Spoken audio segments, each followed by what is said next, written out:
Hi, everyone. This is Rita Desnoyers-Garcia of Becoming Awake, the Becoming Awake YouTube channel, Calm Mom Alliance Facebook group, and we are continuing our Women Helping Women series with today with my friend Kelly. Kelly is I'm going to read her bio, is passionate about supporting and empowering moms, yay, as they make choices about their careers, relationships, and health in midlife. We all need it, ladies. She's inspired by her own personal transformation after hiring a coach, and she decided to train with the Life Coach School and start her own coaching practice. Kelly is a former HR recruiter, professional career counselor, and fitness health coach. Ooh, you got it all there. When not running her life coaching business, she loves reading personal development books, me too, chilling out with a sci-fi or action movie, and getting her zen on in a yoga class, and walking her adorable senior pup around the neighborhood. Kelly, welcome to Thank Becoming you. Awake. Yeah, Thank you. so good to have you here. So, how did you get into this? Like, how did you get where you are today? How did that work? A lot of zigging and zagging, I think. I was always interested in psychology, actually. I started off as a psychology major in school, but then realized to do anything with it, I needed a master's degree, and I wasn't quite ready for that when I was an undergrad. So I switched my major to communications in my junior year. Much to my parents' chagrin, because I went for an extra semester of school, and ended up in advertising for many years. Oh, wow. Okay. My dad's like, "Oh, you should try this." It was sort of one of those things. I was lost and didn't know what I wanted to do. So I had a lot of great experiences and learned a lot there. But I always, throughout that time, always was seeking something, seeking, a way to help people. And putting together marketing campaigns didn't seem to fulfill that need for me. But when I started rising up in the ranks and getting promoted and having a team of people report to me, I realized I loved their professional development and helping them with that and mentoring them. So I got interested in human resources and had an opportunity to move over and do that, thinking that was it. And it was a little bit of that, but it was a lot of more of the company bottom line. And it was during an economic downturn, and there were staff reductions, and it was a tough job. So again, learned a lot, did a lot, but then sort of made the decision. I had gotten married, and we were talking about starting a family. Did I want to do something a little different? So I ended up deciding to go back to grad school to get a master's in counseling, with the intention of working as a collegiate career counselor, because I had wanted to work with college students ever since I was a very active, involved in activities college student myself. But I figured I could marry the business, human resources aspect with this degree and work at a college career center. Right. So I did that for a little bit, and I worked at a couple local centers, and also did some consulting work remotely and everything. And then life happened, because I'm a mom too. I have an almost adult daughter. She has one more year of high school, and just life happened where I was juggling taking care of aging parents and her at the same time. And it was really hard to try to do something like that. So I completely shifted gears and ended up working as you said in my bio, as a health and fitness professional, and group fitness classes and health coaching and things like that. Part of that was motivated by taking care of my two sick parents and wanting to take better care of myself and wanting to share that with other people. So I did that when my daughter was a little bit younger. It was very flexible, but I still had the sort of calling of, I liked helping people with their careers and life transitions and things like that. And so during the pandemic is when I decided to go back and certify with the Life Coach School. I had started a coaching business right before that. And then, the world kind of slowed down for a bit. So I decided to jump into education. And that's how I sort of evolved. As I started to work with more people and hear more things, I was recognizing there were key things that women were going through in midlife, particularly moms, that they needed help with. And I had a lot of tools to be able to help them. That's awesome. I love that. I love that you took advantage of the slowing down. I watched a lot of Netflix, I have to tell you. I did too. I was just like, And wow, she transformed her and whole did a lot of career. yoga and slept a little bit Yeah, later and had dinners with my family. And I did all of that too. yeah, Yeah. okay. But on the side, you were like really building up this new career. It's really Mhm. cool. Um, and when you were a health and fitness coach, I'm just interested, did you do a lot of working out and stuff like that? Was that always an interest of yours, or? Well, yeah, I was always interested in that. And I've had my own, chronic health challenge things come up. I used to suffer from migraines. I have a lot of Mm, like different digestive things like IBS and acid reflux as you get older, all the, the fun things that happen, and then just aging in general, And so those two things, I ended up getting a health coaching certification. At one point, I really wow. wanted to be a health coach. And I also became a certified group fitness instructor. And yes, it depended on the class. I loved to dance and I loved Zumba. So I taught Zumba for many years. And Wow. yes, you do actually work out while you're It's teaching the true. class. I've been in a Zumba class. It Yeah, is a yeah, you, workout. yes. So, and I actually, that was the first teaching I gave up because it was so hard on my body, because I had to do that as I was getting older. But I did teach, strength training and cardio, type classes as well. I worked for a small boutique gym here in New Jersey. That was one of my favorite jobs. It's called the Max Challenge. And that was like, I had the same class that came in at the same time every day, Monday through Friday. So I really got to know the participants, and that's where I Wow. really got to kind of do more of the coaching and the connection, because Yeah. a lot of times I would develop relationships, but a lot of times you're in a bigger gym and people come into classes, you don't know who they are.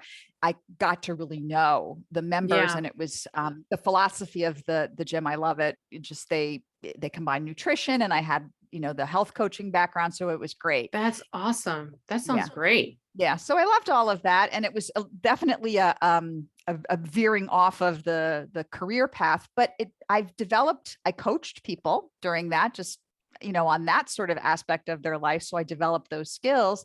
And also, really, all these things are intertwined. Like if you're not Absolutely. feeling well, it's hard to, go Yeah. after your goals, whatever they are. Oh, Yeah. absolutely. I totally get it. I've had to make so many changes in my life on the physical and the Mhm. mental and the emotional and the spiritual and the energetic.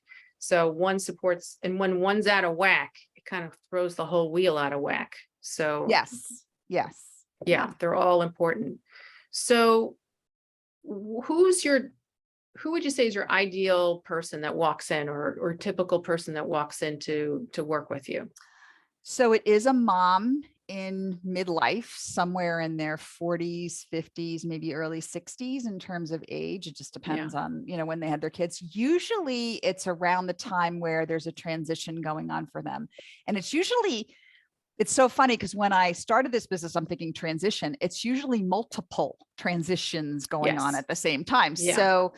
So very often it's like the kids are getting a little bit older and maybe they want to do something different with their career, because I have such a background in that.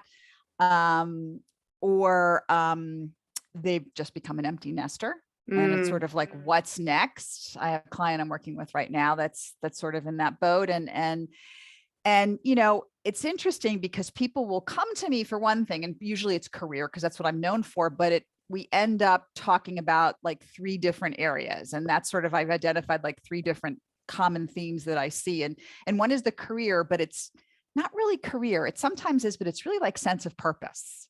yeah. What's my purpose now that I'm going through this transition? I'm no longer like running my kids around to activities, or even if you were working full time, just being engaged in a different way in your kids' lives, having to Yeah. plan the doctor's appointments and be there for the sports games and all that kind of stuff. Now it's sort of like, what's my purpose now as a parent? What's my purpose now if I, want to change my career or expand my career or volunteer or do something different with my life? So it's that sense of purpose. It's also relationships, Mm, changing relationships with your children, changing relationships with a partner, Maybe a relationship is ending with a partner, or there's a new thing coming in. Changing relationships with friends. It's hard to make friends in midlife, or at least we tell ourselves that. Yeah. You may have made friends. Like, I think about the friends that I made when my daughter was little. They was through school, right? The parent, the PTO and everything.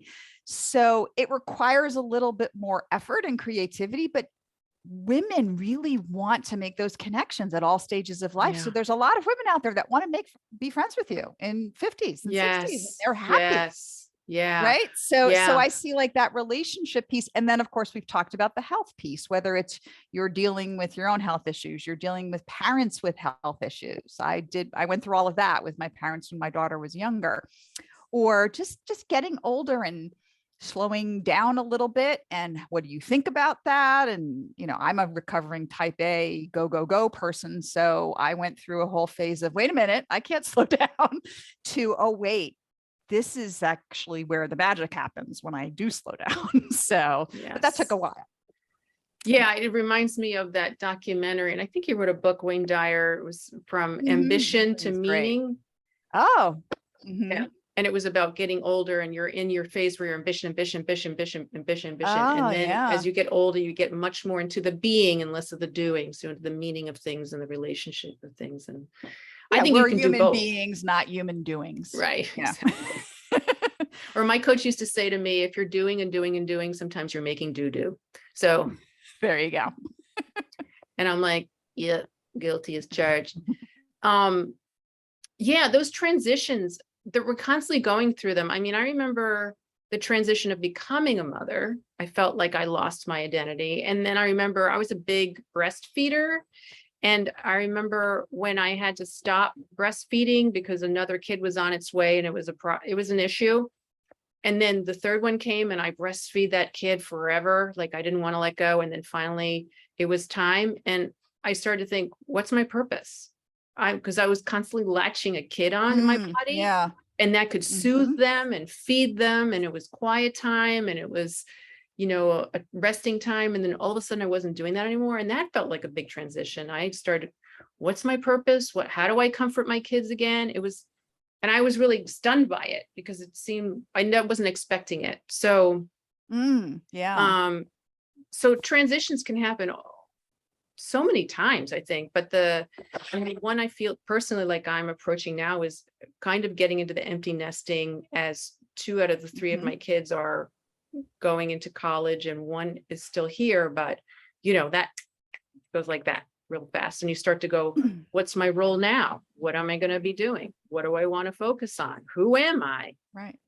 Right. So, and we also put pressure on ourselves. Yes. I was reading an article today in Grown and Flown. I was researching some things to send to a client that's struggling with this right now and of mine. And it was this idea of, we're all told, well, you're supposed to do this. You're supposed to do that. You're supposed to, be busy. You're supposed to start a new career. You're supposed to do these things, but we don't give ourselves the time and space to just figure out where we are. Yeah. Where's your pottery wheel and your she shed?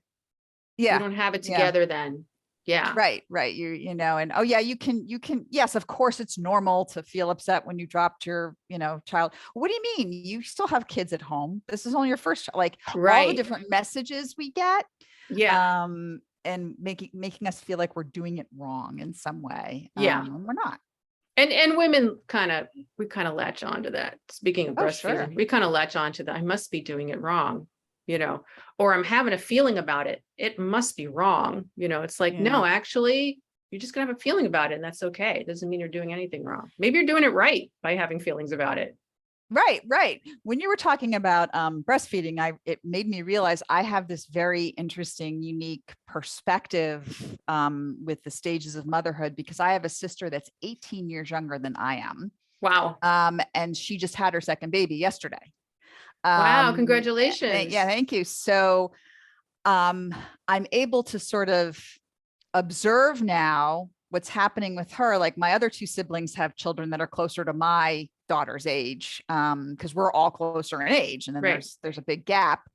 And So it's just interesting, like I'm kind of going through this, I'm on this end and she's sort Yeah. of on this end with a 3-year-old and a newborn, and just seeing the same sort of things about how we're so hard on ourselves, and how I Yeah. remember how hard I was on myself. And when I can kind of step into that and go, oh yeah, that's what I do, then I can remember to not be so hard on myself in this Right. phase. Right.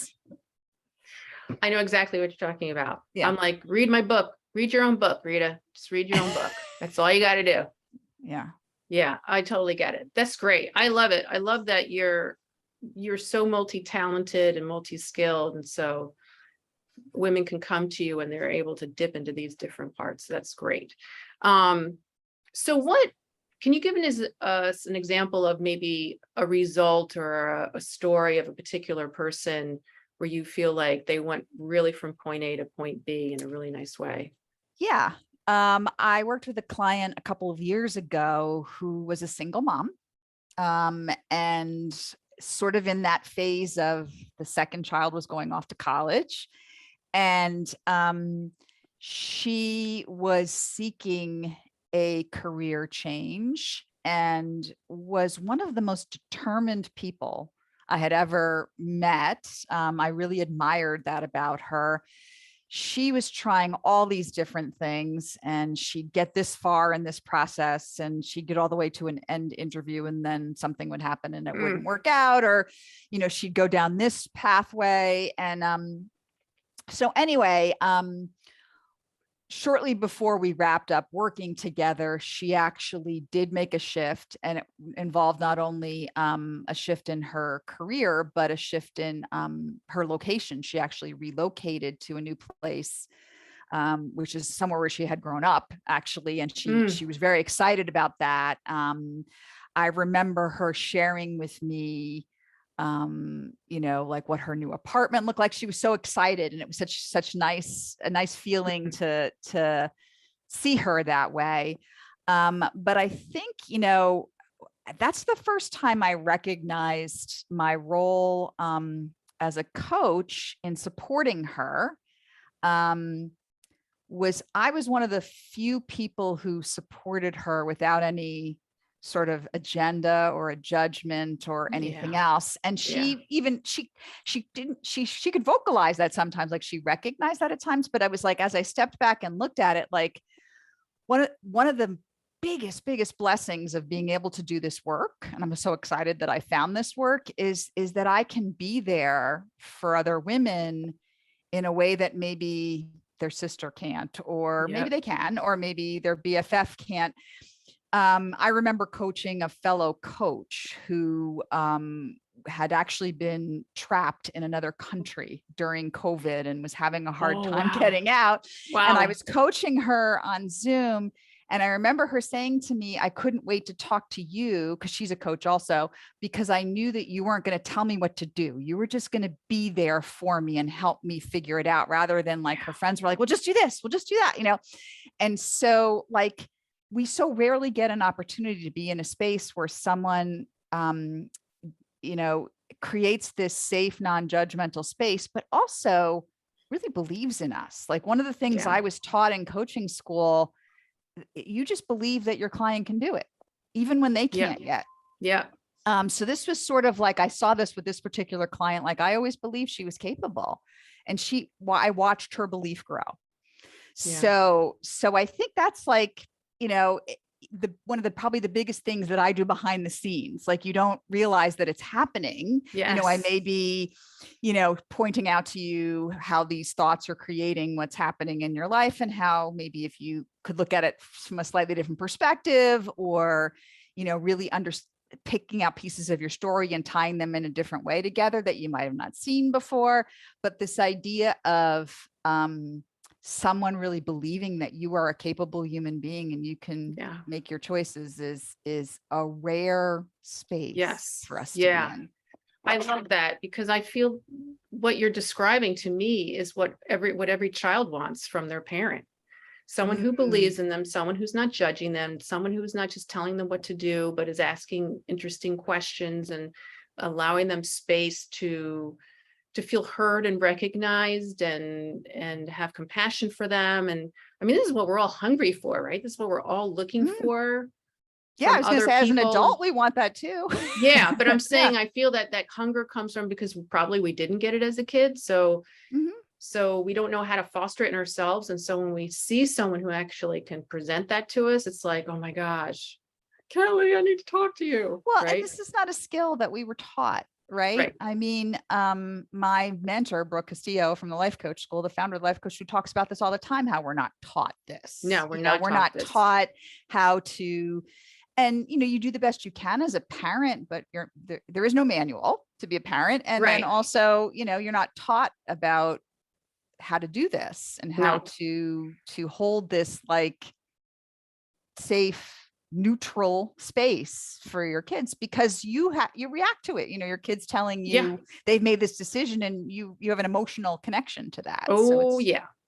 So Oh, yeah. it's difficult. So it's difficult. Like they say, don't coach your family and friends. And I don't typically do that, but there are times where I'll use techniques or skills. My daughter, when we were on our first vacation in a while, and we had a flight delay, not surprisingly in today's climate, Right. she has anxiety and she was getting a little upset in the airport. So I used some techniques that I had to help her calm down, which was awesome. Yeah. But it's nice to have you're those. too emotionally involved to, try to truly. Yeah. Oh, neutral. absolutely. I mean, it kind of reminds me of like my favorite aunt was that person who never told me what to do, always thought I was amazing, had deep compassion for me. She knew my mother because their sisters. So she understood when I was complaining and never held it against me. But because the relationship was different, she didn't have a different agenda. She wasn't the one responsible for me. Yeah. But you felt safe and loved because you had a Yes, connection to her, but you didn't. Yeah, there was, I like that. I wrote that down. Favorite aunt. I like that. Yeah. Well, because you know what I mean? I think that's a great, not every aunt's like that, but I think aunts and uncles can be those people. They're like, yeah, I get it. I know your mom, and it's like, you're going to be fine, honey. You're great. Yeah, I get it. And then you're like, oh, I want to tell you more about the situation, So, yeah, it's just a different relationship. You're invested in doing the best that they can and reaching their potential, but you're not like, it's up to them to do it. You're holding space for them to do it. You're not like, you got to do this, because that's what they're hearing from everyone else. So, let's talk about, because I always like to have something that my moms are watching this, that they can take with them and use in their day, or some sort of tip or takeaway that they can have and benefit from. So do you have any quick tips or things that they should think about? Absolutely. And you and I connected through the theme of self-compassion, which is something newer that I've just brought into my practice. And something that has worked really well for the women that I interact with is this idea of channeling your inner BFF and talking to yourself like an inner BFF. Yes. And because we all have the mean girl or the mean guy. I mean, you look at psychology, 80% of our thoughts are negative. 95% of those, I think, are the same thoughts over and over again. Yeah. Our brain is very good at that. But if we can step out of ourselves for a minute, and what I say is, all right, imagine someone, a BFF in this situation. And it's interesting. I'm reading Kristen Neff's Fierce Self-Compassion book right now. And she talks about how it's easier when it's a friend versus a family member, because sometimes when you're really, really close to someone, it's hard to bring up the compassion, but a friend. So think of a friend, and how would you talk to them if they came to you, and instead then use that to try to talk to yourself? So that's the simplest thing, is to step outside of yourself for a second and say, okay, if someone came to me with this exact scenario, a friend that I really care about, how would I talk to them? I probably wouldn't say, you're an idiot. Why did you do that? Whatever. You'd probably say, oh, wow. Yes, of course that's challenging. Yes, I'm here for you. Yes, of course that's difficult. Yeah. Yeah, I love that because, well, we're totally on the same page with this. I mean, Mhm. I remember talking about how to become your own BFF. And I remember I was just doing a master class, and one of the women said, "Oh my gosh, when you use the example of talking to yourself, but as if you're your friend, that's what clicked for me. That's what clicked, because I couldn't talk to myself that way, but I could talk to my friend that way." And so that's exactly what you're talking about, which is, and it could be anything. It could be like your puppy. It could be whatever you feel like you have unconditional love Yes. for, and you feel like you would do anything for this person or animal or whatever needs to happen. That's who you picture that other person to be, or this other part of you. So I love that. I love that analogy of best friend. Excellent. So how can people, if any of the moms watching this want to connect with you, how would they do so? Most people are connecting with me. I post regularly on Instagram, so they can do that. They can also reach out to me through my website and sign up for, I send out an email newsletter 2 or 3 times a month Awesome. with, again, thoughts, tips, ideas on sort of these 3 areas of transition that women typically go through in midlife.